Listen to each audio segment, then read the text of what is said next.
this week in Disney for December 13th to December 19th. Almost Getting there. so close. If your letters have not been mailed, Yeah. there's still email. Get it to Santa. Definitely, for sure. It's an exciting time of year. Hopefully you guys are getting all your Christmas things done, but hopefully you're not doing too much. I feel like this year people are really doing a lot more than they did the last 2 years. Of course. Yeah, so for sure. But wasn't that nice? Like, Yeah, it was. having it simple? I was reflecting on that as well. Just making Yeah. sure there are so many people who like to do so much and give so much in the season. Make sure that you give a little bit to yourself, a little bit of time and reflection and warmth to yourself. So, Right. recharge. Yes, definitely. Get some sleep and or enjoy relaxing watching those Christmas movies. There's so much to watch, and we're going to help you a little bit this week with some ideas, maybe a couple things you haven't seen before, which, you know, I know we don't share everything that happens. And this is going to be one of those weeks because there was a lot. So many movies. The next few weeks, there's a lot of new releases, and you know, we're not ignoring them. Yeah. We're just not talking about them this time around. We'll Like, maybe talk about them next year. There were several films that we had real stories about. And we're just like, no. Just because we decided to kind of focus with an overall theme, and that's where we're going with the show as far as the content. We don't want to make it super long, and we want to kind of make it cohesive to everything we're talking about. So hopefully you'll kind of see that as we go forward And to that in end, the show. Yeah. Let's start off with our main topic, our main, you know, what we're going to talk the longest about, and this time it's a birthday. okay. Someone who shockingly was born a lot longer than you would believe. So going back to 1925, on December 13th, Emmy Award-winning actor Dick Van Dyke was born. Indeed. Can you believe that? Like, 1925. Yeah. He's actually 95 years old. And I think it is most appropriate that you and that is incredible. Yeah. Nothing did we just moved on from. You know, we have the benefit more and more with health and medical of knowing people that live this long, you know, but yes, we still need to marvel at it. It's amazing, and I think he's just always been a very active person and helpful. Like, you see him as, you know, that would just keep dancing and doing all that stuff until the end. Like, and I love that you said, and I know I don't want, I love that you led with Emmy Award-winning, because the Dick Van Dyke Show. I mean, well, first of all, let's talk about, let's do it. So his full name, Richard Wayne Van Dyke, was born, like I said, December 13, 1925 in West Plains, Missouri. So if you didn't know, he's from Missouri. Yeah. So he grew up, and he actually was planning to... I just want to say our hearts and prayers with, like, the people of Missouri right now with the tornadoes. I don't want to, like, say the name Missouri without saying, you know, bless. It's very difficult. I hope they're, you know, they can get the help and the support there in the... It's amazing. Yeah, for sure. I mean, devastating. Absolutely. Thank you. But Richard? Yeah, Dick Van Dyke could, so like I said, he actually grew up in Danville, Illinois. Okay. Which we're familiar with. with. There we go. So, we're Flatlanders. He considered a career in ministry. Okay. Until he took an acting class, and a professor of convinced him to be an actor, which he continued to be a Sunday school teacher for the Presbyterian Church for many, many years. So that was always still a part of his life. But I mean, if you think of the immense actor he's been, like, I can't imagine if he hadn't chosen that path. It would have been interesting. Yeah, he may have been one of the great, like, televangelists of, like, the time, you know? Everybody chooses. But going to the things he's been in, you know, for us, we've always enjoyed the Dick Van Dyke Show. We really have watched it many, many years and many times. We love it. It's fun. It's interesting to even watch it because it was progressive television. It still plays that way today. Yeah. Like when you watch it, it's the subject matter that they often deal with and the strain in relationships is not mild. It's they were real. Definitely like dealing with that time period and the things that couples were going through and families were going through. Cosmopolitan. They have a lot of conversations about that or surrounded around that time period. It's an influential show, you know. So and of course Mary Tyler Moore going on to be Mary Tyler Moore. And that show and what that influence had. And they were very close. Yeah. And she spoke highly of him. Yeah. But you know, he had a huge musical career, of course, right away. Mary Poppins, like Bert. So you just couldn't have Mary Poppins without. And he was also in The Return of Mary Poppins as well. So I think that's really cool too that he got to be in both. Yeah. And then Chitty Chitty Bang Bang. Oh my gosh! Have you guys seen that? I love Chitty. The Tinkerer. Yeah. I mean, he is the master tinkerer. Such a wonderful father. Yeah. I don't know, in my opinion, that's the father I want to be. And then Toot Sweet. Oh, Toot Sweet. That song. Toot Sweet. Toot Sweet. Yeah. It was so fun. It's a great movie. Good one to watch. If you want some movies to watch, go. If you haven't seen that one, go check it out. He also television, Columbo, The Carol Burnett Show, the new Dick Van Dyke Show. I never saw that one in 71 to 74. I'm not sure I've seen a single episode. Maybe once or twice. No, I haven't seen that one at all. Meaning just because Nick at Night might have done it. Okay. No Viacom. Diagnosis Murder. Murder 101, Dick Tracy, Curious George. He was in Night at the Museum, Secret of the Tomb, and much, much more. Like, that's just the bigger stuff. Huge career. He has won 5 primetime Emmys, a Tony, a Grammy Award. He's inducted into the Television Hall of Fame. He received a Screen Actors Guild, which is the highest honor, the SAG Life Achievement Award. He is, of course, a star on the Hollywood Walk of Fame at Hollywood Boulevard, and then, of course, he's a Disney legend as well. And he danced with penguins. Which is the hugest award you could get in life, really. Yeah. Absolutely. That wasn't easy. Yeah, I don't think you mentioned, was he in Night at the Museum as a guardsman? I'm not. Wasn't he? That so surprised me. It was so awesome. Yeah. If that was the case. I think he was a guardsman. Okay, so he did have military service in 1944. He was in the United States Air Forces for pilot training during World War II. Denied enlistment several times for being underweight. And he eventually accepted for service as a radio announcer before transferring to special services. Yeah. He was on TV and appearing not to really fill a suit like when he was on TV, which worked, I think, well for television at the time with those cameras. But he was definitely a thin man at that time. Also, it says here, I don't know if this is totally true, but that he possibly didn't get his high school diploma until 2004. Good for him. Interesting. So it can all work out. Yes, as far as his career went. But seriously, no. If you don't have your high school education or GED, honestly, that test, if you attended junior high, you know the majority of what you need for it. So take that stuff. I don't mean to be a public service announcement, but seriously, just do it. A PSA right there. Yeah. Take the test. There you go. So I really love his influences. He was influenced by Stan and Laurel Hardy, Stan Laurel, sorry, and then he said he was influenced by Buster Keaton and Carl Reiner. Carl Reiner, huh? Okay. Yeah. Interesting. On the Conan, when he was on the Conan. Oh, of course. Show. I'm sorry. I was thinking of his son, Rob Reiner. No, Carl. Of course. Yeah. He called Laurel and admitted to him that he had stolen from him over the years, and Laurel replied, "Yes, I know." Yeah, it's obvious, dude. Right? So people who have been influenced by him said they were Steve Martin, Chevy Chase, Conan O'Brien, Jim Carrey, and Bryan Cranston.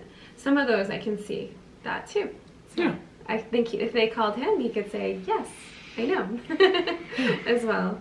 You know, because he kind of, I mean, to some people he was a father figure, to some people he was, you know, even as a married man, like on television, he inspired, I think, bachelors, you know, with his cosmopolitan, like, ad executive lifestyle and everything. Right. For real. It was just, yeah, it was very timely. Yeah, exactly, absolutely. So, like I said, he's 95, but in 2015, Dick Van Dyke celebrated his 90th birthday at Disneyland. The Disney legend took part in a special dedication inside the Jolly Holiday Bakery Cafe and a cavalcade down Main Street. There you go. Proving well deserved. that it is a Jolly Holiday just with Bert. Yeah, just for sure. Absolutely. Unless she was, I mean, maybe. So anyway, that's Dick Van Dyke. So much more. You can go check out his filmography. Like I said, there's lots of shows, and Chitty Chitty Bang Bang, check that out. I know you've probably seen Mary Poppins, but check this Disney film out. It's on Disney Plus, and we're actually going to bring him up one more time in a little bit later. Stay tuned. Yeah. But now we'll get into all else that's happening this week. So continuing, another thing on December 13th. Had to bring this up again. I'm sure you've heard us talk about this again and again. But 1971, Disney's Bedknobs and Broomsticks, starring Angela Lansbury and David Tomlinson. You know, David Tomlinson's also from Mary Poppins. Yeah, exactly. So that. Yeah, the father of Mary Poppins. So, and a personal thing, like a little bit for me. Okay, one of the reasons that I love this movie, okay, is that I had a Sunday school teacher who took Tombstone pizza and would cut like the paper insert into pieces. And every week we were in Sunday school, she would put a piece on this like pizza thing. And then whenever we filled it, we had a party.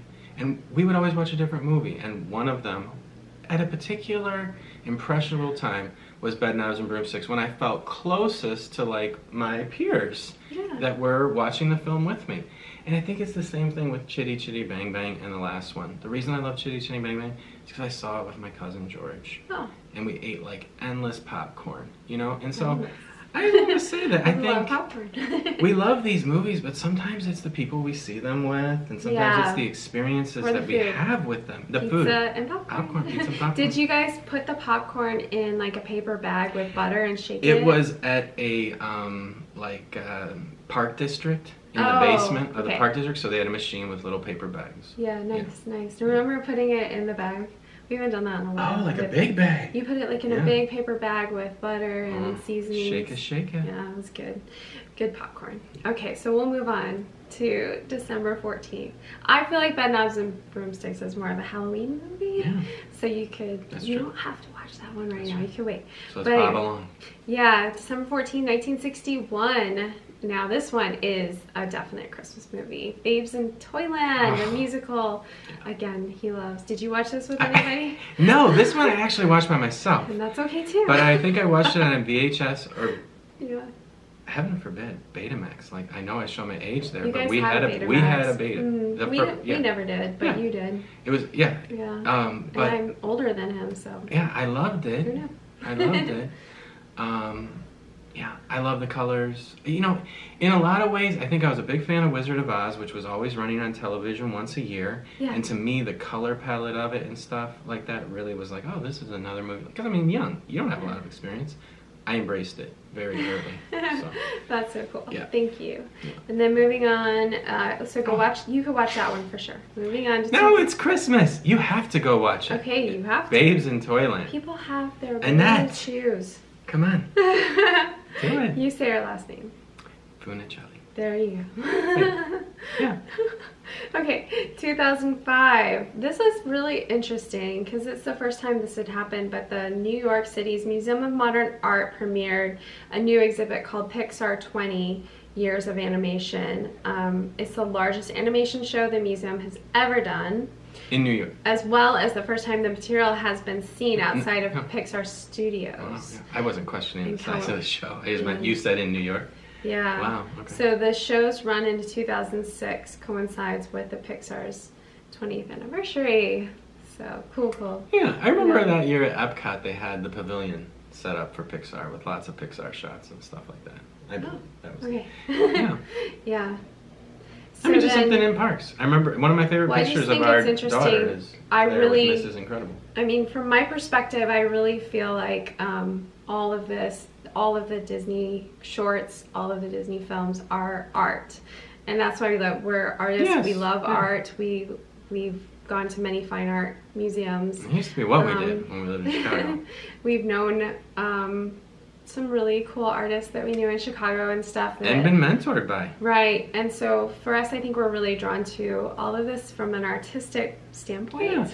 And that's why we love it so much. Yeah, we love its integrity, not you could just think, its why worth. are these, people watching cartoons all the time? But to me, it's a form of art. So I enjoy it aesthetically. I enjoy, there's a lot that goes into what's made. And some of the exhibits you go to in museums will engage like music and motion and visuals. The best do. And some of those are the coolest. And I think the Disney company did that with Walt, heading it with all these incredibly talented artists. And technological developments. I think theaters don't get enough credit. I think in the future, it will be part of art school, and looking back, if it isn't already, and looking back and seeing what they accomplished at the time, everything was new to them. So to be in the year 3000. To be in the New York City's Museum of Modern Art makes a lot of sense, particularly for Pixar. I think this is really cool and really pertinent. Very appropriate. And puts it in perspective. So moving on, December 15th. Okay, this is an important day. It's a sad day. And so Walt Disney, back in 1966, had been in the hospital during the week of December 15th. On December 14th, his brother came to visit. Walt's hopes were totally high. He was talking about the Florida Project, using the ceiling to point out things, and his brother knew things weren't good, and he was very emotional. And when he went back to the studios, he asked them to keep the lights on, all the lights on that night. And I just think that's so incredible, because the next day, December 15th, Walt Disney did pass away. And I don't know, I'm a person who likes lights on. And to me, that his brother did that for him, I think it shows how close they were. And that's something he would want to see, his studio lights on all night, that it would mean it was alive to him in his passing. And I think it's very special. So today is a day we commemorate, remembering him and all that he's given to. All of this is because of Walt Disney, really. It just wouldn't have happened. For sure. And he did it from nothing, absolutely nothing. And that's what's so impressive. No connections, no money, none of it. And because of that, we have a responsibility to him. Yeah, we do. And to remember where it came from. And that his vision continues. Yeah, we know what his vision was, too. Hey, many of you know how and why he passed away. We've talked about it before. I don't want to really get into all that. I just want you guys to commemorate him on December 15th in a positive way, hopefully. I think that's what he would have wanted, because what did they do the next day? They didn't close Disney World. They wanted to, at first, they wanted to close, Disneyland. They didn't want to keep it open, but it was Roy, too, who was like, no, that's not what my brother would have wanted. And they kept the park open. Of course, the flag was at half-mast, and that's what he wanted, people to be happy. You can't close the curtain on the Greatest Showman's stage. Well, and he wanted people to be happy and enjoy their own lives. And we have to commemorate Roy O. Disney and what he did, because he was going to retire. He was 74. He took up the banner. He made the Florida Project happen. We have Walt Disney World because of Roy O. Disney. So these are important things That's why he's on the bench at the game. These are important things that I think we need to remember on December 15th. And, he was, like I said, we were talking about his birthday, he would have been 120 years old. I wouldn't have a problem with that. I think that would have been incredible to have seen all he would have done in those years. So greatly missed, and hopefully we'll see him again. I think the greatest loss is Epcot. Hopefully we'll see him again someday and see what happens there. Yes. But yeah, you're right. That's one great loss. So let's move on though to 1973. I wanted to bring this one up because it's really important with the celebration of the 50th. We talked about what rides were at Magic Kingdom and what weren't. Pirates of the Caribbean opened December 15th, 1973 in Disney World over in Adventureland. It was actually called Castillo del Moro, located in the Caribbean Plaza of the Magic Kingdom. That's what that was at the time, so you can commemorate that ride, specifically the one in Magic Kingdom. And I think it's important because every one of the Haunted Mansion, or I mean Pirates of the Caribbean rides, are a little bit different. So this one is definitely different from the one at Disneyland. Yeah, I was once in line in queue, I think I might have told the story before, for Navi River Journey, and I happened to be standing with one of the designers of the Super Mario Kart, or the Super Mario World theme park, and he said that Pirates of the Caribbean, he felt like it was the best theme park attraction ever built. That was his opinion. That's cool. Yeah. I appreciate that for sure. Let's move on though. December 16th. Sorry, I keep saying that to you. I feel bad on time. Yeah. December 16th, 1929. Okay, this is a new cartoon maybe to you if you haven't seen it. 1929, so think of that year. When you watch this, it's called the Merry Dwarfs. It's a silly symphony. This is not in color, it's black and white. I think the artistic style is very pre them having artists come in and work with them, but I'm not saying it's primitive by any way. I think it's interesting. So go check out this art style with the Merry Dwarfs, and of course it's like a Christmas theme as well, so you can check that one out. And then in 1977, the live action feature Candleshoe. Yeah, I love it whenever we talk about this one. Jodie Foster is in this one. I love this one. This is a mystery movie. I love the 70s mystery. Yeah. All the different stuff, like the Hardy Boys and all the mystery shows. If Disney hadn't had Jodie Foster, they would have lost the teen appeal in the 70s. Like after the Mouseketeers all grew up. I mean, Jodie was a really important asset to Disney. So. Yeah, for sure. At that time, really, she was in a couple of movies, but and you would know her probably from the Switcheroo Freaky Friday. Freaky Friday, yeah, of course. The first one. That's the big one. But check out Candleshoe if you're wanting something else to watch. That's a really fun movie. If you haven't seen it yet, go check it out. I'm sure I'll bring it up again. Then moving on to December 17th, 1932, another Christmas movie, a little bit further in the progression of the company. Disney's 8-minute black and white Christmas theme Mickey Mouse cartoon, Mickey's Good Deed. Okay. This one's an interesting one because Mickey needs money to help out a poor mother's desperate children. He actually sells Pluto to a rich family, and they have a, can you say spoiled brat these days? They have a spoiled son, and it gives Pluto a run, or he gives Pluto a run for his money. So really interesting themes and concepts, and kind of Christmas Carol-y, like with the dynamics of very, very poor and very rich. And the ending is very interesting after all that Pluto goes through. How it ends with Mickey, I think seeing it through is kind of heartwarming too. Like what their expectations are. Not a lot, but just enough. So check that one out. And then this one, we cared so much about this in 2010, Tron Legacy. Oh my gosh. We're so excited. Yeah. It was so fun. It was big. I think we saw it 3 times. Plus, that was the beginning of 3D. Yeah. And I love to see 3D movies. I think it was one of the first to come out after Avatar. Yeah. And it was Tron. So, I mean, wow. It was so great. It was fun. We even, we took Miles and put him in black, sweatsuits and then put colored Halloween. duct tape.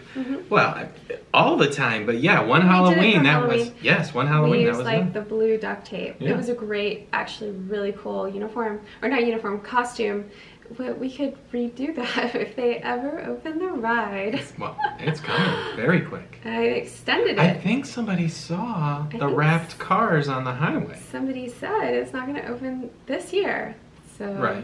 A little disappointing. Well, I don't think it was ever said to open this year. I'm impatient. No, it was supposed to open last year. No. Originally. Yes, it was. Okay. Okay, let's just move on because I'm too irritated that it's not open yet. I don't want to be negative, but let's open it. Come on. I've been waiting for this forever. Daft Punk broke up now. They got tired of waiting to be at the opening. That's why they broke up. No, I'm just kidding. All right, December 18th, 1970.